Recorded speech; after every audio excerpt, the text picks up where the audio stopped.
Hello, Jivas. It's your friendly neighborhood pop culture princess coming at ya with a yet another Percy Jackson related video. And this time it's Sea of Monsters book talk. I reread the first five books, the Percy Jackson and the Olympians books, over the summer break, and I wanted to make book talks on all of them. Um, and today, by the time I'm posting this, is going to be Percy's birthday. So, a bit of a background before I get into the details of this book. In the Percy Jackson universe, the Greek gods are real, so are the monsters and nature spirits, and basically every Greek mythological figure is alive and kicking. Percy is a half blood or demigod, and demigods are children of a Greek god and a mortal human being. Demigods have ADHD and dyslexia, and they're hardwired for. They're basically built for battle, so they can't really. You can't really put them in classrooms and make and expect them to be well-adjusted individuals. But yeah, anyways, um, besides that, they also have special powers pertaining to their godly parents. So Percy, being a son of Poseidon, has powers over water and the sea and can bend it to his will, make hurricanes, breathe underwater, etc. etc. Kronos, the Titan lord, the father of the Olympian gods, is stirring and wants to overthrow the gods and rule the world once again because you know why not? And in every book in this series, Percy and friends need to face whatever fresh hell Kronos has cooked up, and they have to retrieve and protect different objects, creatures, and people. Luke was also a half blood who arrived at Camp Half Blood with Annabeth, the daughter of Athena, who plays a very important part in these books. And Luke basically turns evil and helps Kronos rise from Tartarus and overthrow the gods. Luke and Kronos are the primary antagonists in the books and appear periodically to keep the demigods on their toes. I couldn't help but notice how when Percy, Annabeth, and Tyson in the book, in the plot, which we'll get into later, board the Princess Andromeda, which is the ship that Luke is on, Luke mentions their sponsors, which is not something I paid attention to the first time I read the books, but I have now read everything that Rick Riordan has written except for the Kane Chronicles books. The three series that are Percy Jackson and the Olympians, Heroes of Olympus, and Trials of Apollo are basically all connected and are all part of the Camp Half Blood Chronicles. So because now I have read Trials of Apollo, which is like the final installment of the Camp Half Blood Chronicles, I now know that this has much deeper meaning and much deeper importance than one would think when they're reading the second book in the Percy Jackson series for the first time ever. So yeah, so Luke mentions their sponsors, and these sponsors become the main antagonists in the Trials of Apollo books. And this Titan stirring was just the beginning of the end. This is just the first nail in the coffin, the first straw, actually. Just a trailer for what is to come. So, yeah, now that I've read all of the books in the Camp Half Blood Chronicles, I'm able to point out details that I was too dumb to understand back when I was reading these books for the first time. So, this book is the second in the Percy Jackson series, the Percy Jackson Olympian series, set a year after the events of the first book, and follows our demigod Percy as he embarks on a quest to save his satyr friend Grover and procure the golden fleece to save Thalia's tree, which is the tree that marks the entry to Camp Half Blood, a summer camp for demigods, and also reinforce the magical barrier that stops mortals and monsters from trespassing. So Thalia's tree is very, very important to the safety of Camp Half Blood, and it's dying. So they need to get the golden fleece, which is the only thing that could possibly cure it and fix it and make the camp safe again. So the good news for Percy and friends is that Grover and the fleece are at the same location. But the bad news is that it is most definitely a trap. The Titan Lord Kronos is stirring and wants the fleece to heal himself and become whole again. And a demigod's life can never be simple and straightforward. So even though Percy and Annabeth figure out the exact location of the fleece, like they have the exact coordinates, courtesy of the Grey sisters, the new activities director, Tantalus, I hope that's how his name is pronounced, but either way, I don't really care because he just sucks. I don't really care if I'm pronouncing his name correctly or not. So, yeah, Tantalus forbids them from going on the quest and instead chooses Clarice because she won the chariot race. That obviously did not stop Percy and Annabeth and Percy's half brother Tyson from going on the quest anyways. Of course, Percy is the titular character. He needs to go on the quest anyways. He has plot armor. Hermes, the god of messengers and thieves and travelers, packs Percy all the essentials they will need and encourages them to go find Grover and the fleece. Hermes also has his own agenda, obviously. He also hopes that Luke can still be saved. So, Luke is Hermes' son, and he asks Percy to find him and talk some sense into him. But of course, he is blinded with rage and wants to see Olympus destroyed. So, even though Percy, Tyson, and Annabeth make it onto his monster infested cruise ship, Princess Andromeda, Luke is beyond being saved. Yeah. He's just not having it. And he also has no remorse for poisoning Thalia's tree. He is the reason Thalia's tree is dying. He has no remorse for poisoning Thalia's tree. He has betrayed Annabeth, the girl he swore to protect, and his best friend Thalia too, over and over again. So Leah, the actress who plays Annabeth in the Percy series, talked about this at San Diego Comic Con this year and how Annabeth is a lot more vulnerable. Like, you just realize how she's just like a 13-year-old kid and not, the all-wise daughter of Athena. She's all alone. She's just a kid. Chiron is gone. Thalia is gone. Grover and Luke are gone. So everyone she cared about and everyone who cared about her is all gone. And her relationship, her friendship with Percy is like too novel. I mean, yeah, they literally went through hell together in like the last book just last year, but they're still not as close. They've still not developed that sort of closeness in their relationship. So everybody who she cared about and everybody who cared about her are all gone and she's all alone. So we see her being a lot more vulnerable even in the book. But anyways, they do escape Luke's ship and get attacked by a Hydra in Virginia and are rescued, thankfully, by Clarice and her ship, the CSS Birmingham. They aren't on there for long though. Like, they reach the entrance to the Sea of Monsters on the ship pretty quickly and have to get through two sister monsters, Charybdis, is that how her name is pronounced? I'm sorry, I'm not too sure. And Scylla. So they almost die, and Percy is certain that Tyson is dead because he was in the engine room while it fucking exploded. So now they have less than 24 hours to rescue Grover and get the fleece. Percy insists that Annabeth finally tell him what this great prophecy that everybody has been alluding to has been about. And Annabeth finally caves in. She's like, okay, he should know something. He should have a basic, vague idea of what it is about. Annabeth tells him that a demigod child of the big three will decide the fate of Olympus when he turns 16. And Percy figures that is why Kronos is after him. Like, a lot of things make sense now. So if Percy were to join Kronos' cause, then Kronos would be able to successfully use Percy to bring about the destruction of the gods. So yeah. Happy stuff. But anyways, so after sailing in the Sea of Monsters for a while, they end up at Circe's island and get makeovers. Really looking forward to seeing Annabeth all dolled up. Like, I mean, Leah's already so pretty, and then how they're just gonna make her look like even more like, oh my god, like, oh wow, like Annabeth being all dolled up and Percy on the other hand being turned into a guinea pig.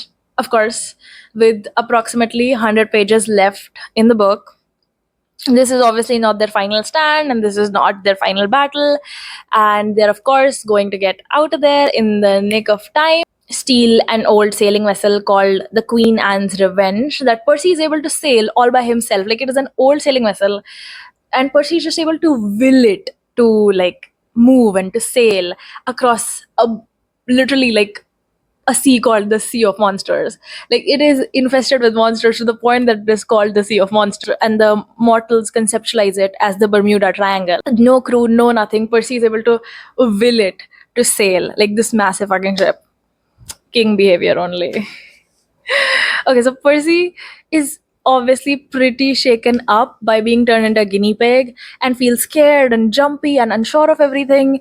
And on top of already having lost his baby brother Tyson, like literally 2 seconds ago, he just feels he. I think he also felt really bad from what I remember because he was not treating Tyson as well as he should have. Like he felt guilty that he was embarrassed of having Tyson, a Cyclops, as his brother, as his half brother. So he was like embarrassed. He cared about Tyson, but he was really embarrassed that people are associating him with the Cyclops, and a Cyclops is his half brother. And then so throughout the book, he had been feeling embarrassed about Tyson, and then all of a sudden he loses Tyson, his baby brother, who he did care about. So it was like, yeah, that's tragic. That's fucking tragic, Percy. That is that is absolutely horrifying to even like think of. So I cannot even imagine what Percy must have been going through. So he was like pretty demented after everything he had been through. That is how things were going by this point. But then, so Annabeth had also been very weird about Cyclops, and she had been very like snobby and very like, I don't know, she was just being weird and thinking and like talking about Cyclops as if they were like lesser beings. So her distaste for Cyclops is also explained to Percy and the readers. So she resents Cyclops because of a horrifying encounter they had, Thalia, her, and Luke, while they were getting to Camp of Blood for the first time. How all of the monsters caught up to them because of the Cyclops and overpowered Thalia, leading to her death. Fun stuff, a lot of fun stuff. This is like a kid's book and just pretty damn grim. But, anyways, the book also has a lot of other iconic scenes that I cannot wait to see come to life in the show. One of them being the sailing past the island of the sirens, where Annabeth insists on hearing their song because those who hear it and survive become wiser, according to her. So Percy saves her just in time from being eaten by the sirens by propelling the both of them underwater to block off the sound of the siren song and make a bubble around them for Annabeth to breathe. So romantic, top 10 romantic moments ever. Please don't cancel me. I'm not being weird about it. This is just meant to be a joke, and I'm not shipping like two 13-year-olds together. Because I know there's a lot of discourse around how it's not just like Persabeth as like the couple. It's also like Persabeth, how their journey is very important. How they go from people who like basically hate each other to like, okay, like this person is fine. She gets on my nerves, but like it's okay. I'm willing to tolerate him or her from like either other perspectives. And then they go from like, okay, I actually consider this person my friend, and then like, okay, I consider this person a very good friend of mine, a close friend, a best friend. And then from there to like, obviously they start dating. So yeah, I'm not trying to I was just joking. Please don't cancel me. I have full respect. Yeah, like Persabeth needs to have their arc, and we should not rush into anything, especially because they're minors. When I thought about how she saw her biggest dream of a happy family with her parents and Luke and a whole new world she had designed from scratch, and when she chased after it, Percy chased after her because, of course, it was just an illusion created by the sirens to lure her to them so that they could eat her. But it also seems like a metaphor for how she had imagined her life to be, like her biggest dream and fantasy, and how it didn't really come true, except for the fact that she is the architect for a new Olympus. And like in the final battle between the gods and the demigods and Kronos, a lot of Olympus is destroyed, and she, Annabeth, is appointed as the architect of the gods who makes a whole new Olympus from scratch. But she had who cared about her and who she really cared about at some unconscious level at this point by her side. Like, so her whole dream, her greatest desire is to have her family reunited, like her mom, her dad, and Luke, who she like considers, who I guess like in the books it is pretty evident that she has a crush on him. And is like family to her, and that is her biggest dream, along with obviously redesigning Olympus. But then, so when she is chasing after this like illusion of that dream, Percy chases after her and stops her, obviously, from being eaten. But also, it's like, it's him. Like, they are destined to be together and they are destined to be family. And again, like, family does not just have to mean like a romantic sense. A relationship does not just have to mean like a romantic relationship, but like they are each other's destiny, they are each other's fate, period. Like you can now attach any label to it that you want. You can say best friends, you can say lovers, you can say boyfriend, girlfriend, whatever. But like they are each other's destiny, and how like her true family is Percy, and he's the one who's like, saving her from herself in a sort of way, that her desire to be wiser is obviously her fatal flaw, which is something we talk about, hubris. And then she's like so sure that this is something she wants to do, this is something she wants to pursue. But then obviously even the wisest of people can make mistakes and things can blow up in their face. But she has Percy right by her side to stop her from destroying herself. Mind blowing. Yep. Like she had imagined like a completely different life for herself, but that wasn't meant to be. Percy was her meant to be. You know what I mean? Like they were meant to be. They were each other's meant to be, and they were each other's fate. So it is like his fate intertwined with hers. I also remember the cast mentioning that they spend more time in the show on the siren scene, like Percival talk about it more than they do in the books. But even here, they did talk about their fatal flaws, or at least Annabeth's fatal flaw, hubris, deadly pride. So she really believed that she could build the world from scratch, minus all the bad parts, just the good parts, and make it even better, even more so than the Olympian gods themselves. It is also at this point that Percy realizes how good the idea of overthrowing the gods and starting all over again feels. So, if someone like Annabeth, who's so wise and so intelligent, is tempted, then other less powerful and wise demigods are bound to keep joining Kronos' cause. So he's also like, yeah, we're pretty damn doomed. Like, yeah, we're cooked. Chat, we're cooked. And he also realizes that his dream of Thalia standing over Kronos' sarcophagus is also pointing at something he hasn't really realized yet, and he is correct. So at the end of the book, after they have procured the fleece and saved Cam by draping it over Thalia's tree, the fleece does its job a little too well. Not only does it pull out the poison, it also pulls out Thalia's spirit and draws her out of the tree. So now another child of the big three is in the mix and can be manipulated by Kronos for his benefit. So the book is overall quite grim, and it is only like chapter 14 onwards that it becomes consistently funny. I talked about this in my Lightning Thief book talk as well. Book 1 was also quite dark, and then so was book 2. Like the stakes are extremely high, the odds are not in their favor, and they have lots of creatures ready to kill them or eat them, but they make it to Polyphemus's island alive. And even though that is the climax of the book, it is hilarious. Like even though like this is where like the tension has peaked, it is like hilarious from like chapter 14 onwards, where like we have hit the climax, and a lot of revelations are also made progressively in the book. Hilarious, consistently funny.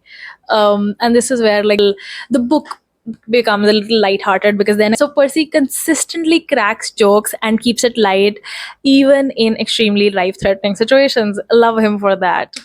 So, a Grover had kept himself alive in captivity by pretending to be a lady Cyclops, weaving his wedding veil, delaying the time by when it would be ready so that Percy could come save him. But Clarice's lifeboat from the CSS Birmingham had gotten there before he and Annabeth did, and she had been promptly captured by Polyphemus, who now wanted her as his bride.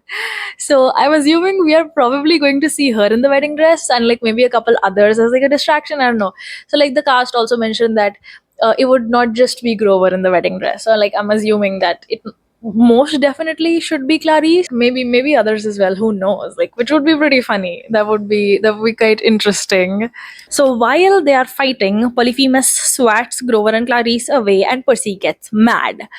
He's like, nobody has the right to hurt my friends like that. And within a minute or two, like, I mean, before that, like, they were not extremely successful in fighting Polyphemus. But, like, after Polyphemus has, like really hurt Grover and Clarice, Percy's like, nobody gets to do that to my friends. Nobody gets to do that to my people. Within a minute or two, he has Polyphemus, a Cyclops, a giant, like 10 times his size, on the ground, pinned to the ground, his sword pointed at his eye, and he would have killed the guy had he not started pleading with Percy. And of course, Percy is like a big old softie. So Polyphemus, being all sad and mopey and like reminding Percy of Tyson, um, is obviously able to trick him into like letting him go. So personal loyalty proves to be Percy's greatest strength and his fatal flaw. So we do see Percy's fatal flaw, and we see how like loyalty towards his friends and towards his people and just towards people in general. And he's just like, you cannot do that to somebody, okay? He's just like, he's so much like James Gunn Superman. Oh my god.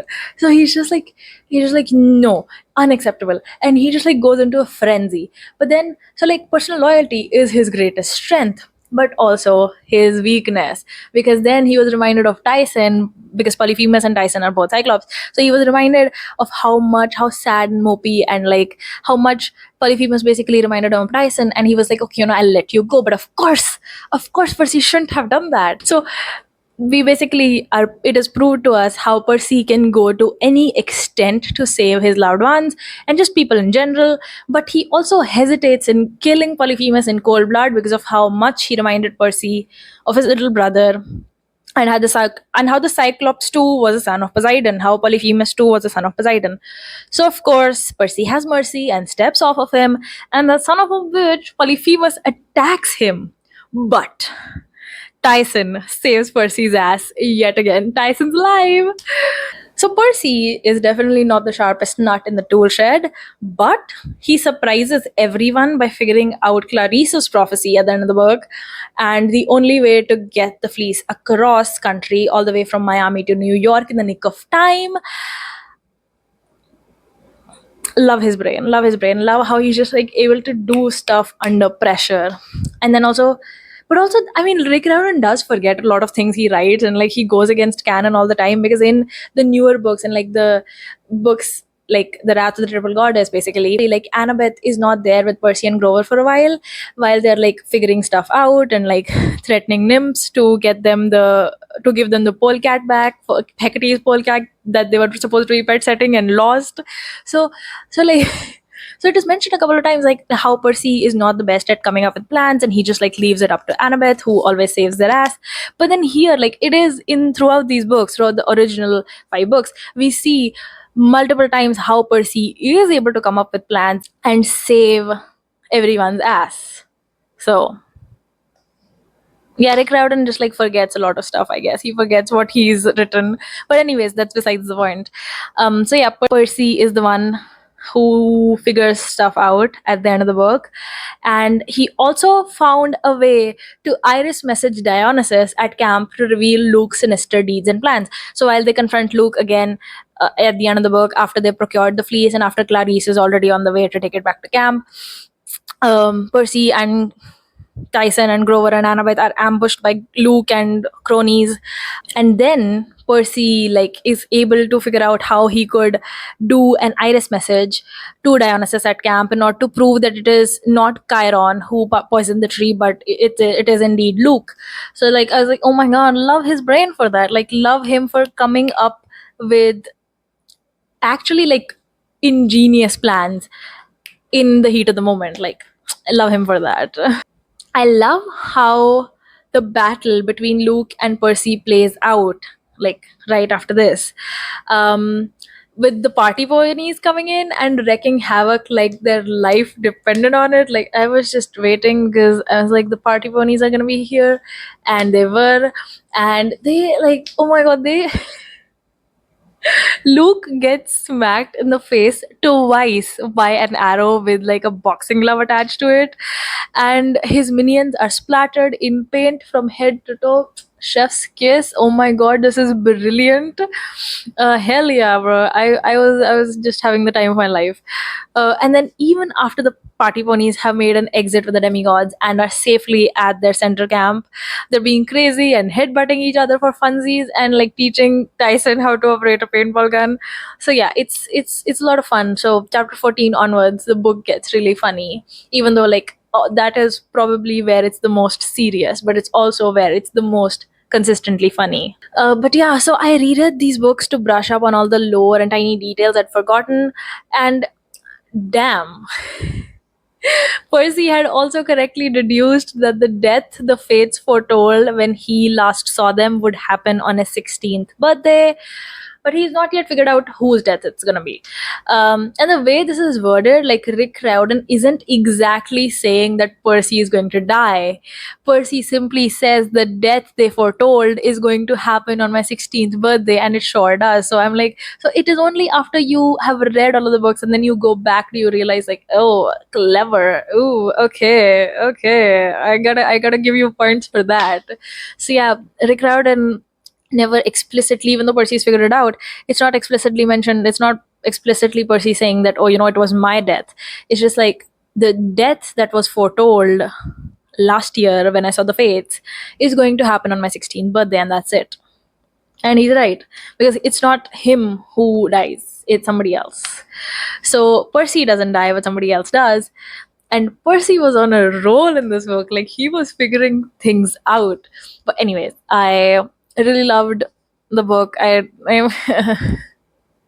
It feels even silly to say that, because it's like, of course, I'm making like God knows how long of a video about one book in the Percy Jackson series, and I want to make a video dedicated to each of the books that Rick Riordan has written in the Percy Jackson universe. And I'm also making a video just for Percy's birthday. Do I even need to say how much I love the books and how much I love this character? Yeah, I think it's just self-explanatory. But yes, so I really enjoyed reading this as well as the other books, and it's now 11 o'clock at night, and I need to edit this video, and Percy's birthday is tomorrow, so I need to get it up tomorrow. So yeah, I feel like that is enough yapping for this video, and I've basically covered everything I wanted to talk about this book. And yeah, so that's it for this video. Follow me and subscribe to my channel if you are also into books, if you're also into pop culture, if you're also into Percy Jackson, if you have recommendations for me, whatever. Just if you're a pop culture princess, if you're a pop culture person just like me, then hit the subscribe button. That's it for this video. Thank you for watching.